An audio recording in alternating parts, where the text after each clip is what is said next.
Rumah Sakit Umum Pusat Dr. Sarjito mencatat 13 kasus gagal ginjal akut selama kurun waktu Januari hingga Oktober 2022.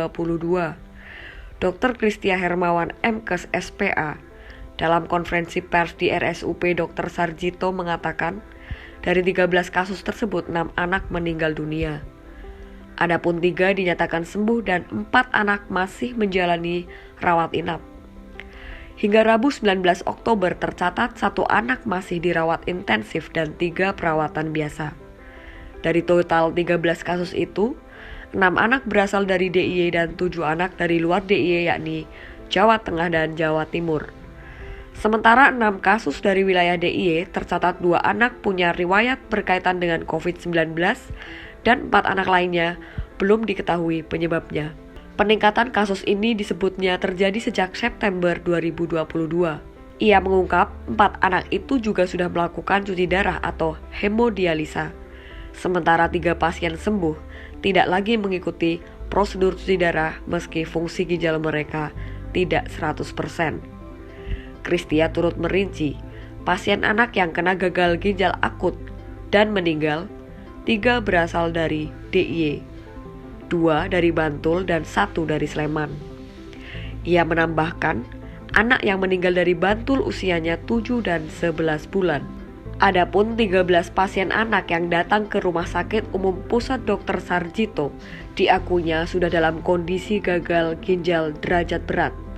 Sehingga gagal ginjal akut derajat berat itu menyebabkan komplikasi pada organ dan pendarahan. Menurut Kristia, gagal ginjal akut ini sebabnya bukan penyakit baru. Tapi ia melihat kasus kali ini perjalanannya ke arah memburuk begitu cepat.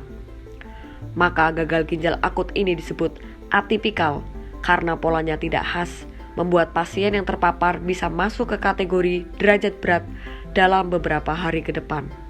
Sementara Dr. Retno Palupi yang juga menjadi tim penanganan mengatakan, hingga kini Kementerian Kesehatan dan Ikatan Dokter Anak Indonesia masih menginvestigasi kausa dari kasus ini.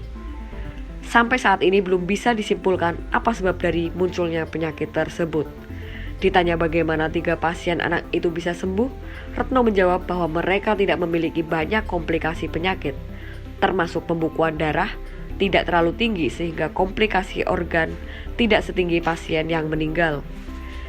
Ia memberi saran bagi orang tua terutama yang memiliki anak di bawah usia 6 tahun harus perhatian terhadap anak dengan melakukan deteksi dini kesehatan. Dijelaskannya salah satu yang perlu diwaspadai antara lain adanya penurunan volume atau frekuensi urin atau tidak ada urin baik dengan atau tanpa gejala demam. Selain itu, munculnya diare, batuk pilek juga perlu diwaspadai.